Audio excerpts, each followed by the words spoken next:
السلام علیکم، world Urdu news کے ساتھ میں ہوں مغیث اکرم۔ خبر شامل کرتے ہیں پنجاب سے۔ محمد عثمان سلیریہ کی رپورٹ کے مطابق گورنر پنجاب سردار سلیم حیدر خان کا دورہ بہاولپور۔ گورنر پنجاب سردار سلیم حیدر خان کی بہاولپور آمد وکلاء برادری نے بھرپور استقبال کیا۔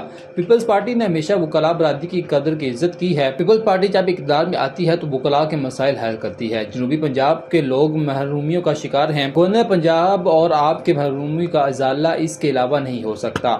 آپ کا صوبہ علیحدہ بنایا گیا۔ گورنر پنجاب، میں آپ سے وعدہ کرتا ہوں کہ اگر جنوبی پنجاب کی عوام پیپلز پارٹی کو پنجاب اسمبلی میں اکثریت دلوائیں تو میں آپ کے صوبے کے لیے پیپلز پارٹی نہ کھڑی ہو، آپ کا صوبہ نہ بنائے تو میں پنجاب کی پارٹی اور سیاست چھوڑ دوں گا۔ گارنٹی دیتا ہوں کہ پیپلز پارٹی بہاولپور صوبے کے لیے ووٹ دے گی۔ پنجاب بہت بڑا صوبہ ہے۔ گورنر پنجاب کے وسائل صرف لاہور میں استعمال ہو رہے ہیں۔ میں پنجاب کے دوسرے کونے اٹک سے ہوں۔ دعوے سے کہتا ہوں کہ اٹک میں جا کر دیکھ لیں، نہ ہسپتال میں ڈاکٹر ہیں، نہ کسی اسکول میں ٹیچر ہیں، نہ کوئی سڑک ہے، نہ کوئی ترقیاتی منصوبے ہیں۔